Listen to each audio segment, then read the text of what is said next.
Are you folks coming up down there? Yeah, they're coming. They have a 3-year-old. Okay. He needs some lounge chairs up here. Or maybe somebody to give us CPR. Or a rock to sit on. Pull up a rock. Yeah, pull up a rock.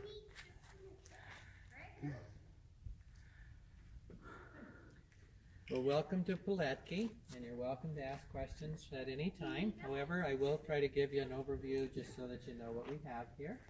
And welcome. It's been a great day. We've been extremely busy the last week with the holidays, so you picked a good day to come. It's been a quiet day pretty much today as well.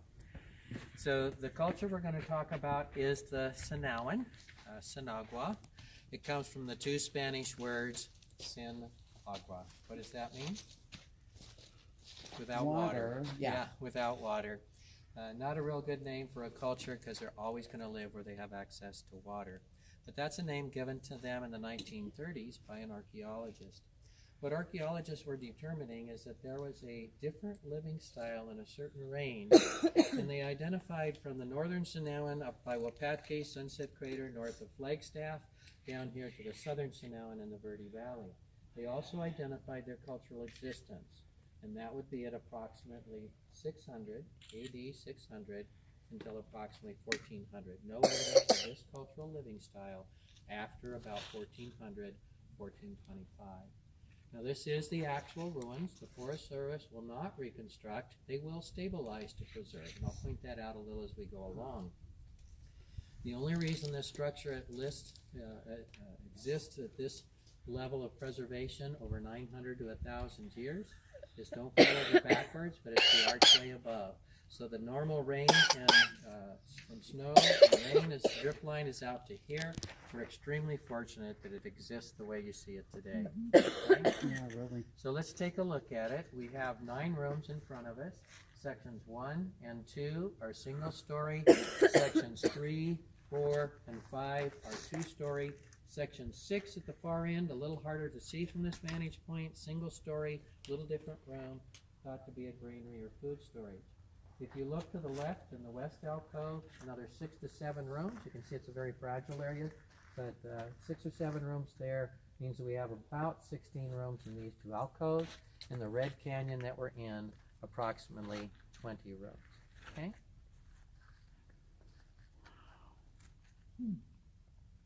So again, as you look at the structure, imagine that you have a completed wall coming across here. This is as high as we believe it went.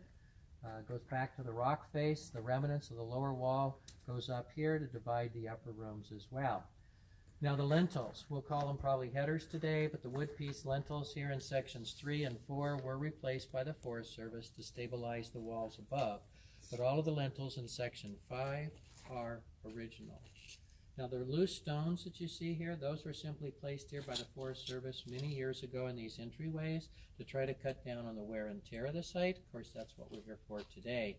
This one was not reconstructed to its original size. It would have been much smaller like you see in section 4. Okay? So what were they doing?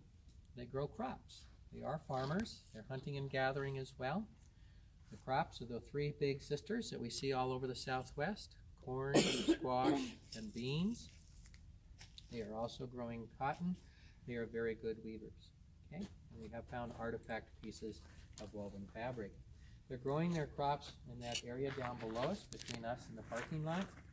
They are actively involved in trade. Trade items have been found as far away as the Pacific Ocean, down into Mexico, the Four Corners regions as well. So at this time frame, we have a very vibrant society.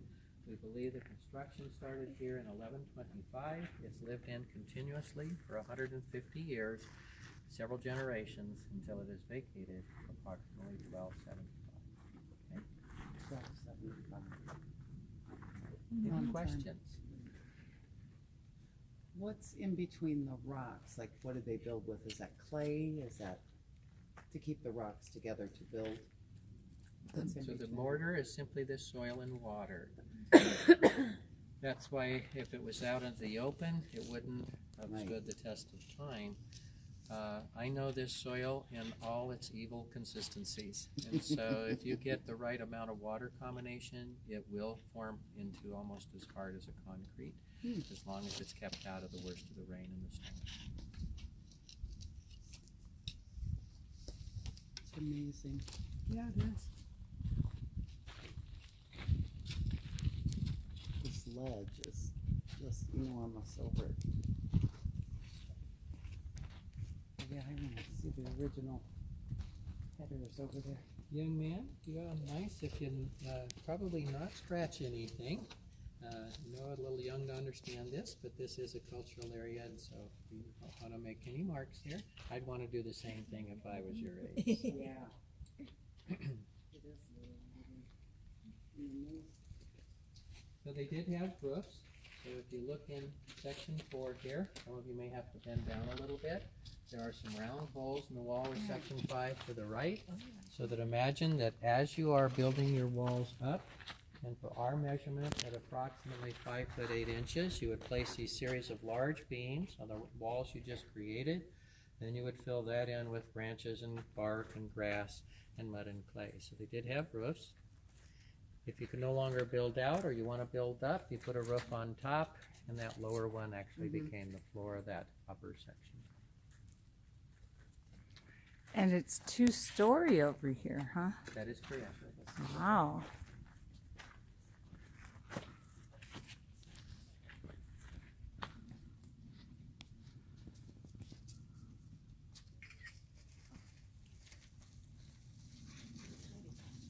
Could you imagine living like they live? I know. No. They should. They should do what they had to do. I mean, the house like may have been tall and stuff, but not very, it was small back there Right. against that wall. So the rooms here are approximately 10 by 15 or so, Really? and we believe, or it's estimated, that one family unit lived per dwelling space, and it's just estimated roughly around 3 to 5 people. Wow. Now, they would not have spent a lot of time inside. They would have done a lot of the activities outside. Their weaving, pottery making, tending to their crops, trade activities. So the dwelling is basically a place to sleep out of the worst of the elements. Right. They sure in the hell weren't in there watching direct TV. No, there was no TV. No. We've talked about that. No TV. And there's no TV. Right. This is the work you gotta do. Yeah.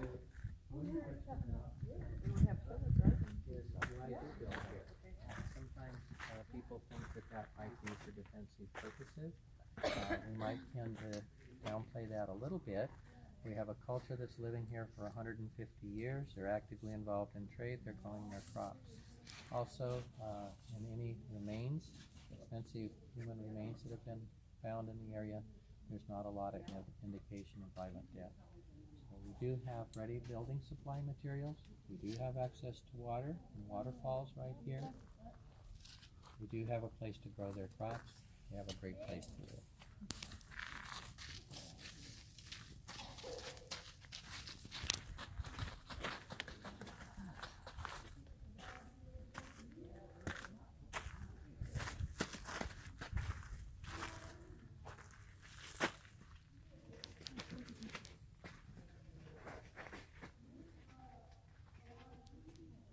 Oh.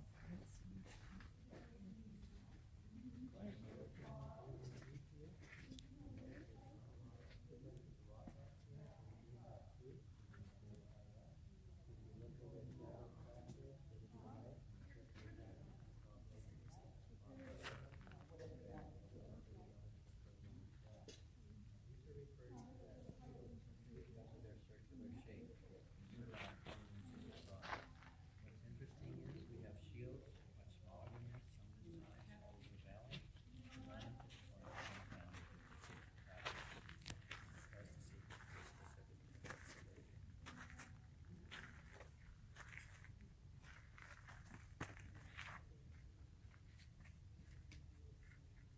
But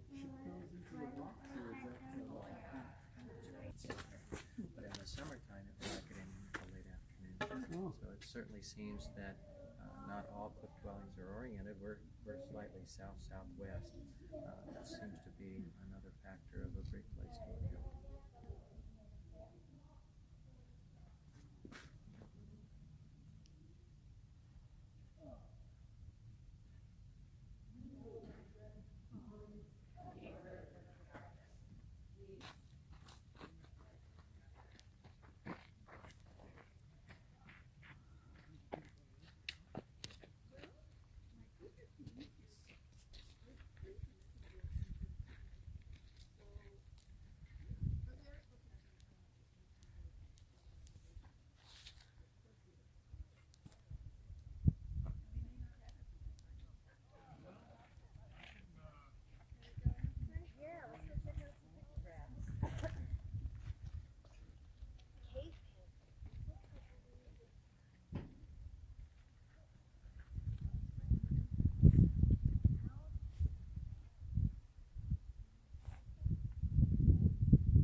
See the coyote head?